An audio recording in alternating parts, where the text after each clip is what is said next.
Welcome to Nasdaq Trade Talks. I'm Jill Malandrino, global markets reporter at Nasdaq. Joining us for this segment, we have Joyce, managing director on Nasdaq's market intelligence desk, for an update on the Nasdaq 100 technical levels to watch. We'll also take a look at some other macro factors impacting the indexes around the world. And Brian, I can't believe we're saying it's December 1st, and November certainly ended with a bang yesterday. The Nasdaq 100 up nearly 5% on Powell's comments yesterday. Was that an overreaction? I don't think he really said anything that different. Yeah. Or maybe not as bad. Yeah, it's hard to say. We feel like every time there's a FOMC meeting or a Fed official that speaks, the market reacts, and we say, was it an overreaction? Shouldn't this have been priced in? He certainly did say at the last FOMC that we could see the pace go down to 50 basis points at the next meeting, which is coming up soon. But he did at that time also say the terminal rate could be higher for longer, so there was a negative reaction then. I just think overall we have a lot of bearish sentiment that's in the marketplace. We're coming into year end as well. It's a 1 day, half a day, kind of move. Certainly was a big move. We absolutely saw some big moves, especially in individual names.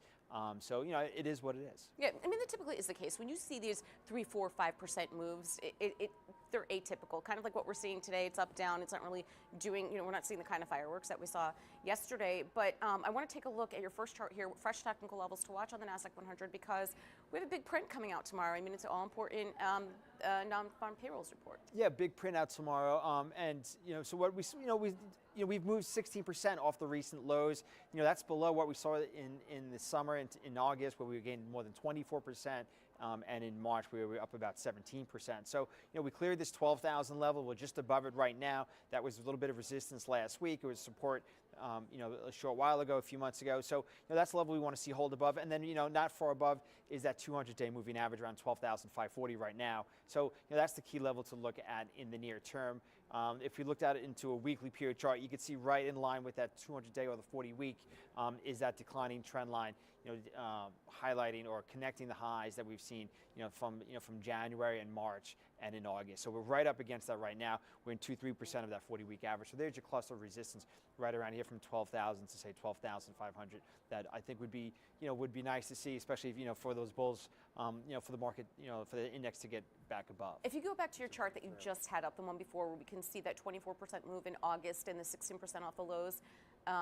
Sure. Here, I wonder if investors or traders perhaps learned a lesson in August, because it was trading as if they expected or were hoping that Powell would have some sort of policy shift, and that's why we saw that move. It was trading as if almost they weren't going to do any more rate hikes, or they were going to even take rates down. So you wonder if we're going to exercise a little bit more patience this time around so we don't fall into that same kind of trap? Yeah, in August, we ended July. I think there was an FOMC at the very last day or last week in July, and from that meeting and the commentary, I think there was optimism that we would see less hawkish rhetoric going forward. And when the equity market and financial conditions ease and the equity market rallies, the two go hand in hand. That is almost like a self-defeating prophecy there. So if the market expects less easing going forward, and there's a bullish or constructive reaction to it in the marketplace, then you could expect, or the takeaway is that future inflation, is going to be just that much higher, which goes against what the Fed is trying to actually do. So, it's really a difficult environment here. We have mixed economic data. We've seen Q4 GDP expectations kind of been going higher, but now we're looking at today's PMI data, which is coming in below the 50 level, which is contractionary. So, near term, we're seeing this bullish kind of reaction, this constructive price action in the marketplace. A lot of stocks bottomed way back in June, and I know the major indices made a marginal new low recently, but really the lows have been in since June, and now we've kind of been trending higher. So there's some optimism out there, particularly in certain sectors. Last month, all 11 sectors were higher. That is largely led by the value groups, materials, industrials. But what's going to come down the pipe? What are we going to see really in 2023? I think is really now the bigger picture here. Let's talk about the dollar as well. That's come in a bit, and of course we've seen the reaction that other markets around the world, emerging markets and the Hang Seng in particular, have taken a cue from that. Yeah, in part for sure. So the the U.S. dollar index was down 5% last month. If we see right here, this is just a monthly percentage histogram here. We can see we haven't seen that since about 2009. So a phenomenal monthly decline in the dollar. There's certainly been a lot of correlation to risk assets, particularly overseas assets, emerging markets. But today the dollar is also trading down again. And today, this is a daily period chart of the dollar index. We can see it's breaking down below its 200-day moving average, and I think that 105 level is kind of a intermediate support level, or a key support level over the intermediate term. It was a pivot low, a few months back in July and August. And so if that's going to trend lower from here, and if we look at the monthly period chart, we could see some other levels where maybe you could see the dollar go down to really that 100 level down here that I've highlighted right now. That was prior highs back in the 15 to 2018 era. Again in 2019, 2020. That could be a logical support level where we think the dollar is going to go. That could have further positive impact on emerging markets. So the MSCI Emerging Market Index up 15% last month. The Hang Seng up 27% last month. So those are pretty significant moves for the Hang Seng. Biggest move since 1998 for Emerging Market Index. Biggest move since 2008, I believe, or maybe 2010. So, and not everything is actually doing so poorly right now. So you can look at China, and that's maybe some, bounces off the lows. Here is the Nifty 50 for, the stock exchange for India, which is the second biggest weighting in the emerging market index for the MSCI, 15% weighting. That index this week is breaking out to 52-week highs. Yeah. So, well, I mean, it was great. The end of October, beginning in November, the dollar was so high. It was great for international travel. That was one. Well, that definitely was one benefit, having been on the road and spending internationally. But yeah, it doesn't feel as if it's as negative as perhaps the end of October, beginning of November. It looks as if investors are trying to find somewhere to buy, but I think, and we were talking about this off camera, that Q1 and Q2 could potentially be the tells, because while it feels as if the consumer's strong right now, we had great numbers over the holiday weekend. Sure.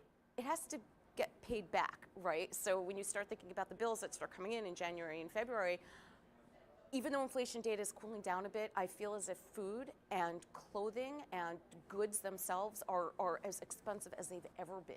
Yeah, so the inflation data is certainly coming down from the rate of change that it's been rising, but it's still rising, and it's still certainly very elevated. So from the consumer side, if you're not in that top 1% of the consumer bucket, you can certainly notice those extra that increased costs.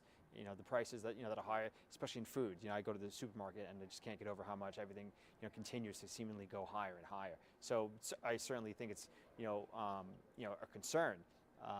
Right now we are still seeing a lot of spending, as you noted, and if you look at the bigger buckets, on the bank side, on the loan side, on the credit side, even there's not yet any major concerning metrics that I'm aware of, as far as major increases in revolving debt, things like that, or on the credit side.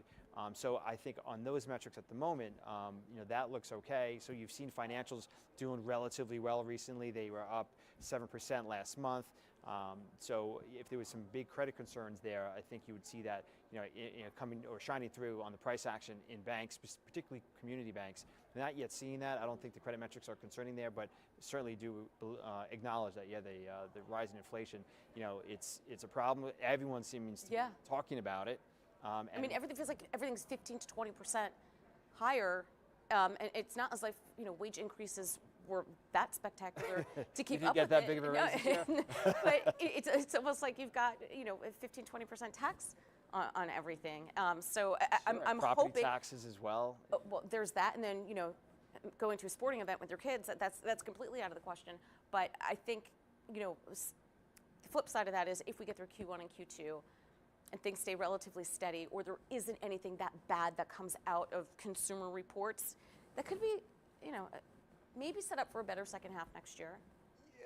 Well, yeah, from maybe a market perspective, like what's priced in, what's not priced in, and so I think there's certainly some significant headwinds that the market will have to contend with next year, because we just come off 3, or I should say 4 75 basis point hikes. We've had the equivalent of almost 17 probably 25 bip hikes this year, when we were expecting 3 at the start of the year. There's a lag effect between when those hikes take place and how they impact the economy. They impact housing especially. So mortgage rates, as we know, up around that 6.5% to 7% range. That takes time. It takes time to weed through in the housing market and home prices.